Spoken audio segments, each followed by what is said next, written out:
Bismillahirrahmanirrahim. Assalamualaikum warahmatullahi wabarakatuh. Selamat siang anak-anak. Hari ini kita belajar fikih bab 2 tentang zakat mal.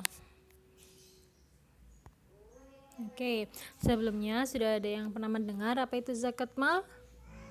Oke, baik ya. Zakat mal, mal berasal dari bahasa Arab yang artinya harta. Lalu pengertian zakat mal menurut istilah yakni adalah zakat yang dikeluarkan atas harta yang dimiliki oleh individu atau lembaga-lembaga dengan syarat-syarat yang telah ditetapkan secara hukum syara. Hukum syara itu maksudnya hukum dalam agama ya, syariat Islam. Lalu syarat-syarat zakat mal. Syarat-syarat zakat mal ada 6. Yang pertama, milik penuh atau milik sendiri, yakni benar-benar milik sendiri ya, bukan punya orang lain atau milik bersama orang lain. Yang kedua, berkembang. Nah, syarat yang kedua yakni berkembang. Berkembang tersebut memberikan keuntungan. Jadi zakat salah satu syarat zakat mal, harta kita itu berkembang. Harta kita itu memiliki keuntungan. Nah, itu baru wajib untuk zakat mal. Yang ketiga, cukup 1 nisab. Nisab itu adalah batas minimal dari zakat yang ditentukan. Nanti akan dibahas di materi bagian C. Yang keempat yakni lebih dari kebutuhan biasa. Jadi syarat zakat mal itu ketika ada harta kita itu lebih. Misalnya kita setiap harinya hanya butuh makan nasi 3 kali. Nah, itu seharga 50.000 satu keluarga atau 100.000 satu keluarga. Nah, dalam 1 tahun dalam mencapai nisab itu, setiap hari kita itu mempunyai harta lebih. Jadi lebih dari seperti biasa kita butuhkan, itu boleh untuk zakat. Yang kelima, bebas dari hutang. Jika kita mempunyai hutang, lebih wajib dan lebih utama itu dahulukan membayar hutang ya. Nomor yang keenam, terakhir berlaku 1 tahun haul. Jadi terhitungnya itu 1 tahun. Baik, selanjutnya macam-macam harta kekayaan yang dikeluarkan zakat. Yang pertama, emas. Nah, sudah yang tahu kan emas itu seperti apa bentuknya? Emas. Ada di slide pertama itu ada gambar emas. Nisab emas atau batas minimal untuk kita berzakat emas yakni 96 gram. Dan zakat yang wajib dikeluarkan adalah 2,5%. Jadi ketika kita punya emas tapi emasnya cuma 1 gram atau baru beberapa gram, dan itu pun belum 1 tahun, ketika 1 tahun juga emasnya malah berkurang karena punya kebutuhan lain jadi dijual, maka kita tidak wajib zakat. Ketika kita sudah mempunyai emas 96 gram dalam waktu 1 tahun dan memenuhi syarat-syarat yang tadi dijelaskan ada 6 poin, maka kita wajib zakat emas tersebut sebanyak 2,5% dari 2,5% dari jumlah emas yang kita miliki. Maksudnya dari 96 gram itu. Yang kedua, perak. Nisab perak, maaf ini tipe ya, sebenarnya ada B-nya, nisab perak 672 gram. Dan zakat yang wajib dikeluarkan sama dengan emas yakni 2,5%. Kalau emas tadi 96 gram batas minimalnya. Nah, sekarang perak lebih banyak yakni 672 gram. Jadi ketika dalam waktu haul 1 tahun kita telah memiliki perak sebanyak 672 gram dan memenuhi syarat-syarat yang 6 itu, maka kita wajib zakat. Yang ketiga, uang. Uang ini nisabnya sama dengan hitungan emas dan haul selama 1 tahun.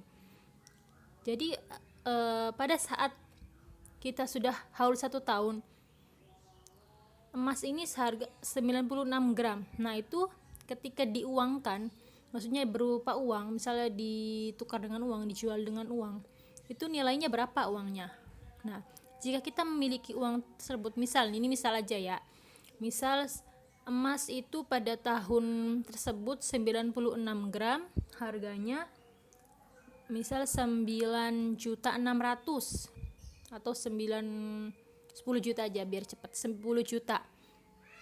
Nah, maka ketika kita punya uang 10 juta dalam 1 tahun, haul 1 tahun itu, maka kita wajib untuk zakat mal. Yang keempat, harta perniagaan. Harta perniagaan juga sama hitungannya dengan hitungan emas. Lalu yang kelima, sebelumnya, harta perniagaan ini maksudnya harta dagangannya. Jadi kita misalnya punya usaha dagang apa saja.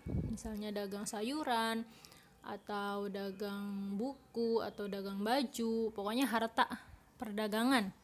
Nah, ketika sudah mencapai nisab sama dengan hitungan emas, maka kita wajib zakat. Baik, lanjut yang kelima, binatang ternak. Binatang ternak yang wajib dizakati yakni unta, sapi atau kerbau dan kambing. Adapun nisab dari masing-masing beberapa hewan tersebut, silakan membaca di halaman 17 sampai halaman 18 ya. Ibu akan contohkan satu saja. Di unta, ketika kita memiliki unta 5 sampai 9 ekor unta, yakni zakatnya 1 ekor kambing yang berusia 2 tahun. Dan itu ada penjelasan lagi sampai 36 sampai 45 ekor unta. Yang kedua, sapi atau kerbau. Ketika kita memiliki 30 sampai 39 ekor sapi atau kerbau, misalnya kita berternak nih sapi atau kerbau. Nah, kita udah memiliki banyak sapinya. Jumlah sapinya itu antara 30 sampai 39. Misal kita punya sapinya 36. Nah, maka zakatnya itu 1 ekor anak sapi atau kerbau yang usianya 2 tahun. Lalu kambing. Ketika kita memiliki kambing 201 sampai 300, misal kita memiliki kambing 203 kambing. Nah, maka zakatnya itu 3 ekor kambing yang usianya 2 tahun. Itu zakat untuk binatang ternak. Jadi zakat untuk binatang ternak itu sesuai jumlah hewan ternak yang kita miliki dan memenuhi syarat-syarat yang 6 tersebut. Yang keenam, hasil tanaman pertanian. Nah, hasil tanaman pertanian yang wajib dizakati antara lain, yang pertama biji-bijian. Biji-bijian tersebut seperti padi, jagung, kacang hijau, kacang tanah, dan kacang kedelai. Nah, kita punya sawah nih, kita tuh punya sawah menanam padi. Lalu padinya tersebut sudah mencapai nisab dalam 1 tahun. Nah, maka kita wajib zakat. Yang kedua, umbi-umbian dan sayur-sayuran.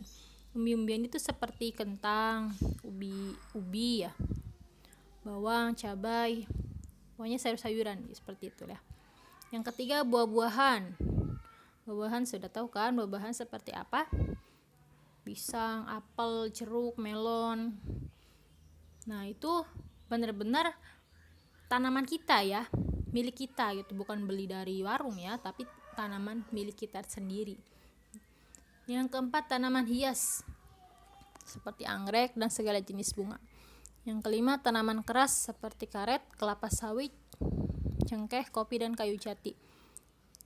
Lalu yang terakhir, daun-daunan seperti teh dan tembakau. Nah, nisab dari tanaman-tanaman pertanian tersebut, tanaman atau buah-buahan yang tadi Umi sebutkan, nisabnya yakni 5 wasak 653 kg. Nah, jadi ketika kita memiliki yang salah satu poin tadi, hasil tanaman itu benar-benar punya pribadi dan sudah mencapai 1 tahun, lalu sudah seberat 653 kg, maka kita wajib zakat. Adapun zakat yang dikeluarkan ini ada 2 jenis ya. Misalnya kita itu menanam padinya, airnya itu dari air hujan, maka zakat yang dikeluarkan adalah 10%. Namun jika kita menanam padi, punya sawahnya itu dari air membeli, air hasil sendiri gitu, nah itu maka zakatnya 5%. Oke, cukup ya, itu saja penjelasan dari Ibu, semoga kalian memahami. Ibu akhiri, wassalamualaikum warahmatullahi wabarakatuh. Terima kasih.